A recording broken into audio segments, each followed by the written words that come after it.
ये खुद ही मानते रहते हैं कि कट्टर ईमानदार, एक केस भी नहीं किसी कांग्रेसी पर हो पाया। ये हमेशा कांग्रेस को कमजोर करने के लिए चुनाव लड़ते हैं। इंडिया गठबंधन का पहले तो दिल्ली सरकार से कोई लेना देना नहीं। नमस्कार, अमरउजाला.com में आपका स्वागत है। आज हमारे साथ नई दिल्ली से कांग्रेस पार्टी के उम्मीदवार और 2 बार सांसद रहे और दिल्ली की जो 3 बार मुख्यमंत्री रही और कांग्रेस की शख्सियत जिसे कहा जाता है, शीला दीक्षित के बेटे श्री संदीप दीक्षित हमारे साथ हैं। संदीप जी, इस बार कांग्रेस पार्टी के लिए आप कैसी उम्मीद देख रहे हैं? क्योंकि 2013 से लेकर अब तक काफी समय बीत चुका है और अब की बारी आप नई दिल्ली से लड़ रहे हैं, पूर्व मुख्यमंत्री केजरीवाल के खिलाफ लड़ रहे हैं, तो कैसी उम्मीद नजर आ रही है आपको? देखो, मैं बहुत बड़ा बदलाव देख रहा हूँ। 2013 का चुनाव ले लीजिए, 15 का, 19 का, एक 11, 12, 13 में जो माहौल तैयार हुआ था दिल्ली सरकार के खिलाफ, उसके नेतृत्व के खिलाफ, कुछ भ्रष्टाचार की तमाम उलझुल बातें कही जाती थी, ये लोगों में ज्यादा एक चर्चा का विषय था। लेकिन पिछले 4-5 साल से एक तो ये बात सिद्ध हो गई कि जितना कुछ उस पर आरोप लगते थे सबके सब निराधार निकले। मतलब आप सजा तो छोड़िए, एक केस भी नहीं किसी कांग्रेसी पर हो पाया। तो दिल्ली की जनता इस बात को मान गई कि उसको छलावा था, जितने कुछ आरोप कांग्रेस पे लग रहे थे। फिर उसने ये देखा कि जो काम शीला जी के समय हुआ था और जिससे वो उसको लगता था कि एक अच्छी दिल्ली में वो रह रहे हैं, वो सब काम उसको टूटते हुए दिख रहे हैं। अपने आप लोगों ने कांग्रेस को बिल्कुल अलग नजरिए से देखना शुरू कर दिया, विशेषकर पिछले 2 साल में अगर मैं मानूं तो, कोविड के बाद के अगर आप वर्षों पे ले लो। दूसरा, ये जो एक लड़ाई बार बार चलती है, केजरीवाल कहते रहते हैं मुझे काम नहीं करने दिया जा रहा, हर चीज में जब नाकामी दिखाते हैं, कोई बहाना पकड़ाते हैं। इससे मुझे लगता है कि दिल्ली की जनता ने इस बात को तो समझ लिया कि ठीक है, जिसको हम लोग वोट देते थे, किसी को हम पार्लियामेंट में देते थे, किसी को हम विधानसभा में देते थे, अब दिल्ली में हमें वापस उस पार्टी में जाना पड़ेगा जिसको हम जानते हैं कि इसने काम किया हमारे लिए। 2013 में लगभग आप लोगों का 24% के आसपास वोट शेयर था, जो अभी देखें तो 5 या 6% के आसपास पहुंच गया है। तो अब की बारी आपको भरोसा है कि ये अब देखिए 5-6% क्या था, ये तो ठीक है, 5-7% है। इसमें भी आम आदमी पार्टी में बहुत सा जो वोट कांग्रेस का ट्रांसफर हुआ है, कुछ तो चलो उस समय हमारे खिलाफ जो प्रोपेगेंडा था उस कारण से गया होगा। बहुत सा ऐसा वोटर है, कम से कम मैं मानता हूं उनके अगर उनका 30% वोट होगा तो उसमें 12-14% ऐसा वोटर है जो मूलतः कांग्रेस का वोटर है, लेकिन वो उसके साथ साथ ये नहीं चाहता कि भारतीय जनता पार्टी दिल्ली में जीते।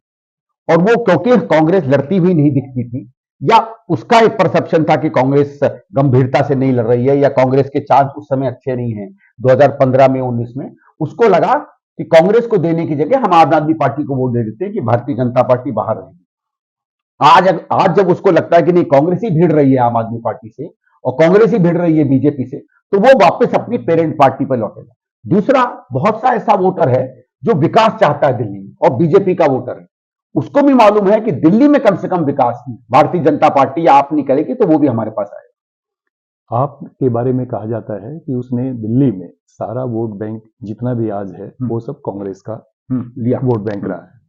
खासतौर पर शीला दीक्षित जी के बारे में बताया जाता है कि उन्होंने विशेषकर दलित समुदाय और उस वक्त मुस्लिम समुदाय और पूर्वांचल के जितने भी लोग हैं उनमें एक गहरी कांग्रेस के प्रति उन्होंने पैठ बनाई थी। ये सभी कांग्रेस को समर्थन देने लगे थे और कांग्रेस का एक वोट बैंक बड़ा बन गया था इनका।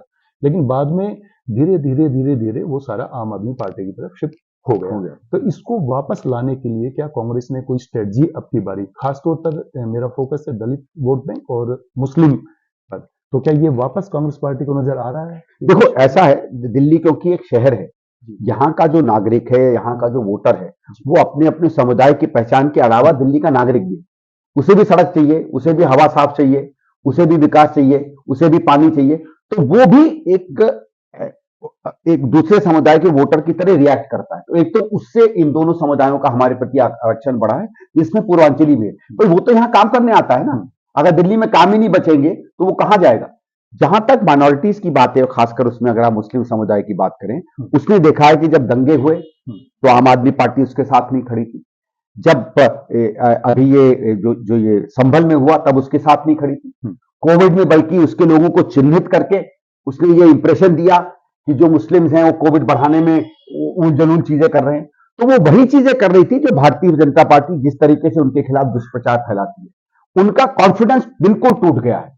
एक आध जगहों पे बीजेपी को हराने के लिए कुछ हो सकता है, भले उन्होंने दे दिया हो, वो तैयार हैं कि अगर हमें दूसरा ताकतवर विकल्प मिलेगा तो हम आम आदमी पार्टी को डंप कर देंगे। जहां तक एससी और दलित समुदाय की बात है, वो उसको भी विकास चाहिए था, उसको भी नौकरियां चाहिए थी, लेकिन वो एक दो चीजों से आकर्षित हुआ था। इन्होंने कहा था कि हम परमानेंट नौकरियां करेंगे, खासकर सफाई कर्मचारियों को लगा, बिल्कुल नहीं कर पाए, एक नहीं कर पाए। जो 2-4-500 की वो तो एक नॉर्मल चलता है, तो वो हजारों हजारों कार्यकर्ता जो इंतजार कर रहे हैं कि हमारा परमानेंट होना था, वो परमानेंट नहीं हो पाए। और वो केवल सरकारी नौकरियों में नहीं थे, वो उन कॉन्ट्रैक्चुअल जॉब्स में भी थे जो आम आदमी पार्टी लगा रही है, वो और जगहों पे भी काम कर रहे थे। वहां उनको लगता है कि बिल्कुल हमारे साथ धोखा दिया गया। फिर जिस तबके पे वो रहते हैं, जहां वो रहते हैं, झुग्गी झोपड़ियों में, क्लस्टरों में वो रहते हैं, आपको याद होगा ये कहते थे जहां झुग्गी वही मकान। एक मकान नहीं बना पाए। अरे यार 10 साल में एक दिखावे के लिए पोटा के भी नहीं बना देते। तो उसको लगता है यार कि मेरा जीवन सुधारने में इसने जो बड़े बड़े वायदे किए, ये तो बिल्कुल ही जीरो निकला है। स्वाभाविक है कि वो दूसरी पार्टी की तरफ देखेंगे। जी, एक संदीप जी, शुरू से ही आम आदमी पार्टी ये कहती रही है, बाद में भी जब अरविंद केजरीवाल पहली बार दूसरी बार मुख्यमंत्री बने तो तभी भी उन्होंने कहा कि हमारी जो ये आप है ये कांग्रेस का विकल्प है। कांग्रेस के विकल्प के तौर पर उन्होंने अपनी सभी सभाओं में ये बात कही। तो कांग्रेस पार्टी 2013 से लेकर अब तक इस बात को समझने में थोड़ी देर क्यों हो गई कि भाई ये तो हमारा विकल्प। अभी पिछले दिनों एक प्रेस कॉन्फ्रेंस काफी चर्चा में रही अजय माकन की, कांग्रेस पार्टी के कोषाध्यक्ष, उन्होंने पहली बार खुलकर बोला कि भाई हमें तो जैसे नुकसान इनसे ज्यादा है और दूसरी पार्टी से कम है।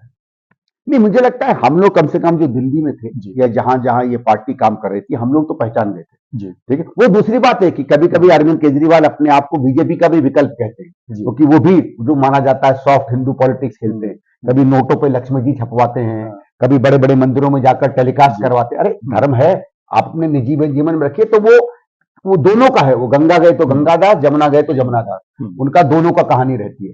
तो कभी कभी वो संघ का या बीजेपी का भी विकल्प बनने की कोशिश करते हैं। भाई बीजेपी तो चिट्ठी लिखती है आरएसएस को कि हमसे नाराज हो क्या, या ये करो। आज उन्होंने भी चिट्ठी लिख दी आरएसएस को। तो वो कहां क्या है वो पता है, लेकिन ये कांग्रेस का विकल्प नहीं है।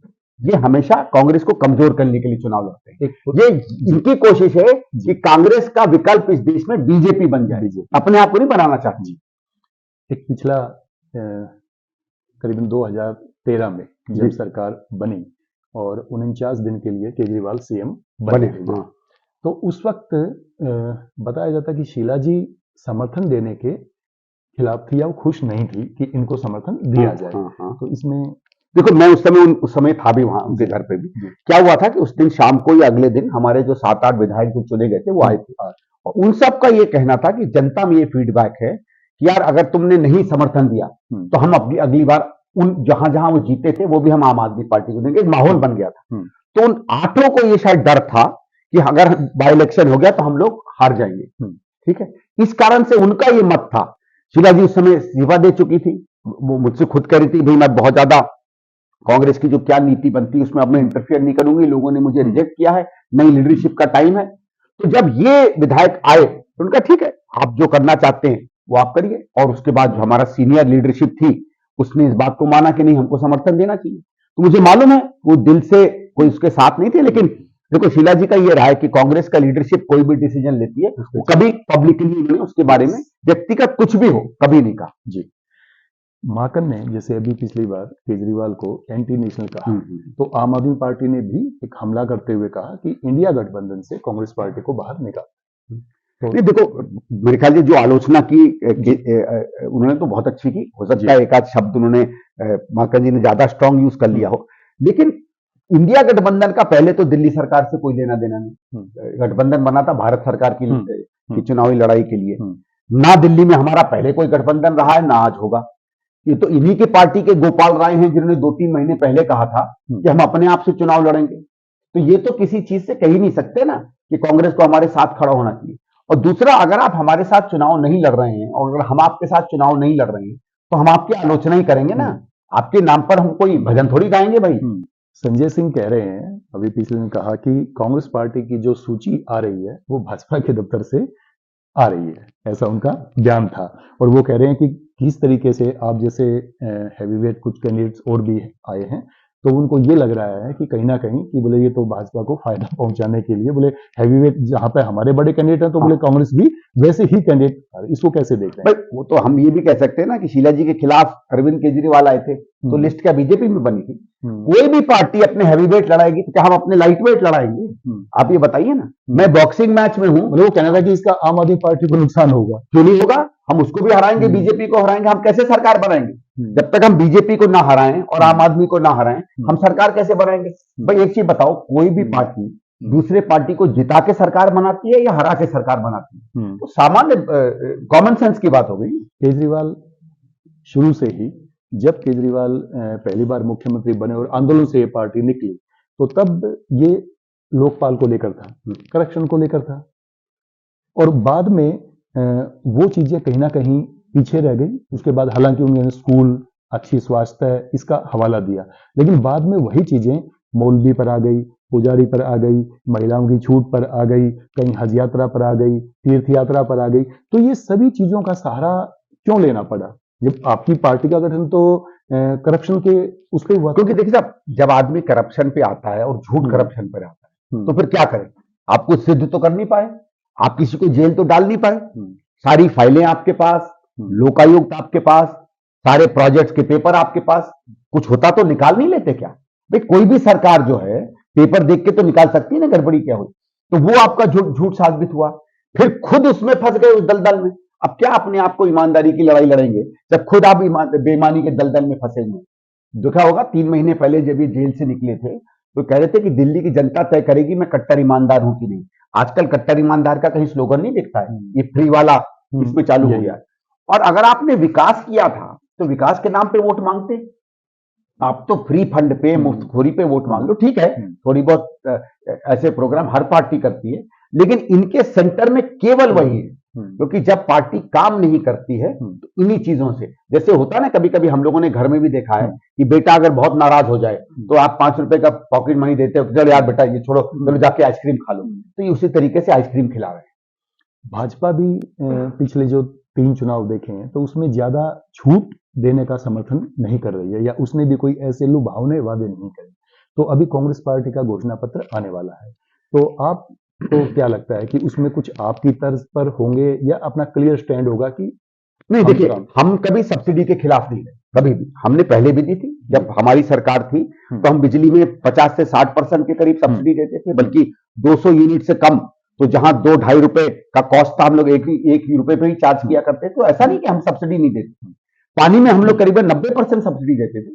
हमारा हमेशा ये रहा है कि यार बिल्कुल फ्री नहीं करना चाहिए, क्योंकि आदमी को थोड़ा बहुत एक लगना चाहिए कि मैंने भी किसी सर्विस के लिए, भले सिर्फ सांकेतिक हो, सिंबॉलिक हो, पे करना चाहिए।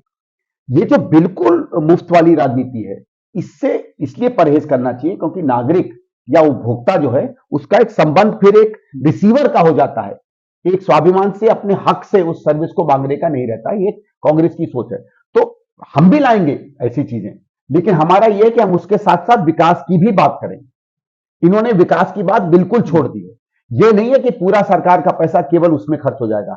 हमको मालूम है सरकार हम कैसे चला सकते हैं, सरकार में पैसा कैसे इकट्ठा किया जा सकता है, और उसको विकास में हर सहूलियत को देते हुए भी उसको विकास में कैसे डाला जा सकता है। संदीप जी, आप अरविंद केजरीवाल को कब से जानते हैं? और ऐसा भी सुनने को मिला था कि जब अन्ना आंदोलन चल रहा था तो उस वक्त यूपीए सरकार से कहीं ना कहीं केजरीवाल की बातचीत कराने के लिए आप भी माध्यम बने थे, या आपने कुछ मदद की थी? देखो, 2004 में जब मैं जीत के आया था तो मैं अरुणा रॉय जी को अच्छे से जानता था, जो उदयपुर में काम करती हैं, राइट टू इंफॉर्मेशन में। और उन्होंने मुझे बताया कि उनका एक कोई सहयोगी है अरविंद केजरीवाल, जो दिल्ली में काम करते हैं। तो ये भी सुन रखा था कि भाई मैग्सेसे अवार्ड जीता, तो आदमी होता है भाई, मैग्सेसे अवार्ड जीता, अच्छा व्यक्ति होगा। तो मुझे मिलने आए थे, 2-4-5 दिन मेरे दफ्तर में भी बैठे, एक्टिविटीज वो करते रहे। कुछ वो 2-3 बार उनको दिक्कत हुई, वो भी बड़ी इंटरेस्टिंग कहानी है, क्या दिक्कत हुई क्या नहीं हुई।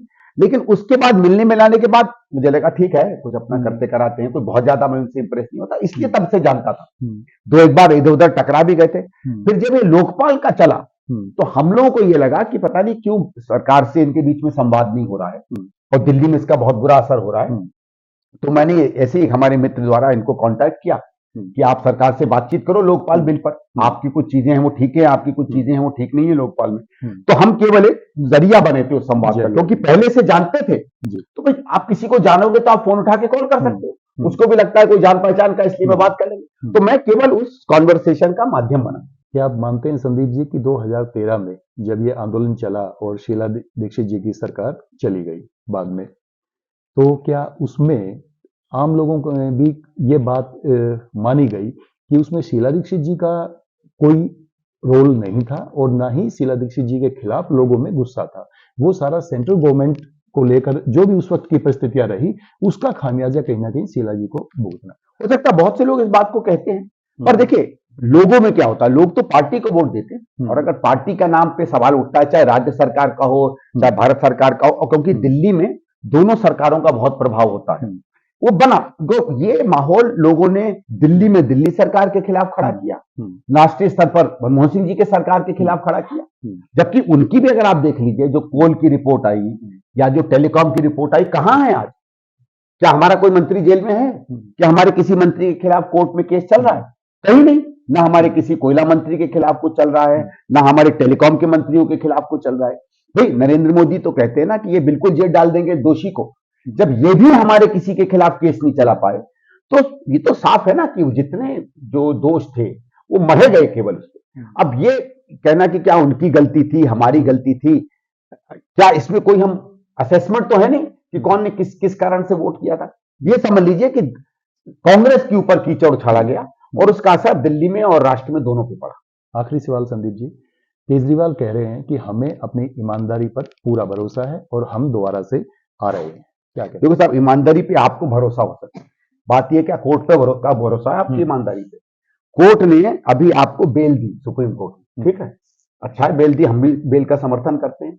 बेल देते देते सुप्रीम कोर्ट ने कहा कि आप फाइल नहीं साइन कर सकते, ठीक है केजरीवाल साहब, आप मुख्यमंत्री रहो, आप अधिकारियों से बात नहीं कर सकते, आप दफ्तर नहीं जा सकते। इसका मतलब है कोर्ट ने कहा कि मुझे शक है, मैं ट्रस्ट नहीं कर सकता कि आप फाइल साइन करो। तो जिस मुख्यमंत्री पर फाइल साइनिंग तक का भरोसा सुप्रीम कोर्ट का नहीं है, मुझे नहीं लगता है कि वो कोर्ट आपको बहुत ज्यादा ईमानदार मान रहा है। बाकी कोर्ट क्या कहता है, जजमेंट में क्या होता है वो देखेंगे।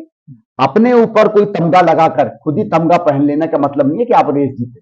मैं जैसे बार बार उदाहरण देता हूं कि मैं दुनिया का मोस्ट हैंडसम मैन का अवार्ड बना लूं और खुद अपने आप को ही दे दूं, कोई मानेगा?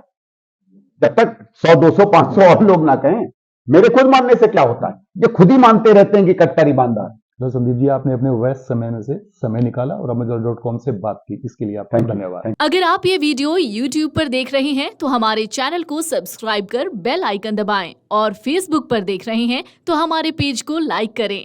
8 मिलियन प्लस सब्सक्राइबर, आपके इस भरोसे के लिए बहुत धन्यवाद।